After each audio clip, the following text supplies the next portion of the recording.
Jammu Kashmir union territory के अंदर पिछले कुछ सालों से मुल्क के बाकी हिस्सों की तरह मुफ्त इलाज कराने का सिलसिला जारी था, लेकिन अनफॉर्चुनेटली फंड्स रुके हैं।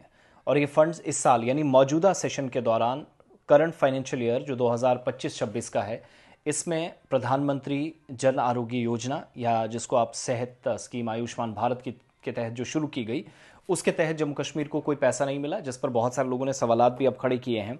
और ये आज हमें पता चला Ayushman Bharat health infrastructure mission, जिसको आप PMABHIM कहते हैं, सेहत की फराहमी को जो मजबूत बनाने और जो गरीब और पसमानदा या ज़रूरतमंद लोग थे, तबके थे, उनको मुफ्त इलाज हो या कम पैसों में इलाज हो, हर तरह की सहूलियात मिलें, तिब्बी खदमात तक रसाई आसान हो, एक्सेस उनका प्राइवेट हॉस्पिटल्स तक भी हो।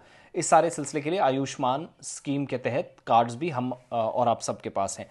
लेकिन सरकार की तरफ से 2025 और 26 के लिए जम्मू कश्मीर सरकार को कोई फंड जारी नहीं किया गया है, जिस पर जो हेल्थ एक्सपर्ट्स हैं और जो मुस्तहिक अफराद हैं, शदीद तशवीश का इजहार किया जा रहा है। जिन लोगों ने इलाज मुआवजा कराना है, लंबी कतारें लगी हैं, इंतज़ार किया जा रहा, लेकिन ऑप्शंस कुछ भी नहीं है।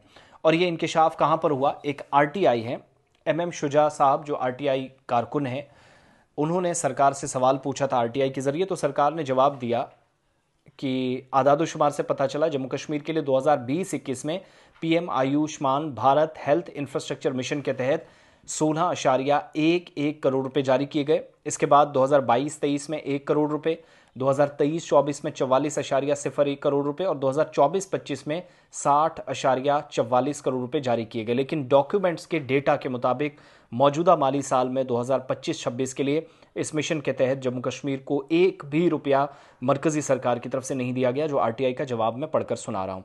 महकमा सेहत के मुताबिक जो जवाब दिया गया राइट टू इंफॉर्मेशन एक्ट के तहत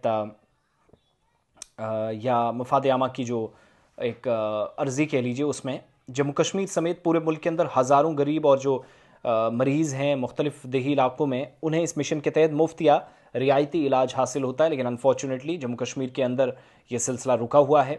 हज़ारों गरीब मरीज़ हैं, उनके लिए ये परेशानी का सबब जो है इस वक्त बनी हुई है। और डॉक्टर्स की तरफ से कहा गया है कि सेहत के हवाले से अगर मरकज़ी सरकार खर्च करना चाह रही है या नहीं, लेकिन अल्टीमेटली जो काम इस वक्त हॉल्ट हुआ है वो बहुत मुश्किल है और ये सेहत का एक तरह का बहरान है, ये क्राइसिस है जिससे जम्मू कश्मीर गुजर रहा है। उम्मीद जाहिर की जा रही कि वजारत सेहत और ख़ानदानी बहबूद यानी ministry of health and family welfare JP Nadda साहब की वजारत सोचे कि आने वाले सहमाई के दौरान या थर्ड क्वार्टर के दौरान कम से कम इन अस्पतालों को इमदाद दी जा सके। सिंपल सी बात यह है, आसान शब्दों में 100 बात की एक बात, कि पैसा नहीं आएगा तो दैट मीन्स अस्पताल इलाज नहीं कर पाएंगे। पहले ही आपको याद होगा कि प्राइवेट हॉस्पिटल से 4 सर्जरीज छीनकर वो गवर्नमेंट हॉस्पिटल्स को दी गई, तो काम कहाँ से होना है? एक तो मुसीबत ये भी है, वहाँ पर काम करने की ज़रूरत थी जहाँ पर इंफ्रास्ट्रक्चर कमी है, बाकी परेशानियाँ हैं लोगों को राहत पहुँचाने की, लेकिन मैक्सिमम लोगों का काम रुकने का मतलब है कि सेहत मज़ीद बिगड़ रही है। लेकिन मरकज़ी सरकार ने इस हवाले से इस साल जो मौजूदा सेशन है, जब मैं और आप बात कर रहे हैं, कोई पैसा नहीं दिया अनफॉर्चुनेटली। और इसका नतीजा ये है कि मुख्तलिफ अस्पतालों में जो काम करने वाले एम्प्लॉयज़ थे, 10-10, 15, 20-20 हज़ार पे नौकरियाँ कर रहे थे, उनको सैलरीज भी नहीं मिल रही हैं। और बहुत सारे लोगों की नौकरियाँ ऑलरेडी 5-6 माह में ख़त्म हुई हैं, क्योंकि बहुत सारे अस्पतालों ने काम कम किया था जब इसके तहत बात नहीं बनी थी। तो राइट नाउ मुलाजमीन बेबस हैं सेहत के, मरीज़ भी परेशान हैं, फ़ंड्स की कमी है। सरकार अभी जब तक वागुजार करती तब तक कोई रास्ता नज़र नहीं आ रहा है।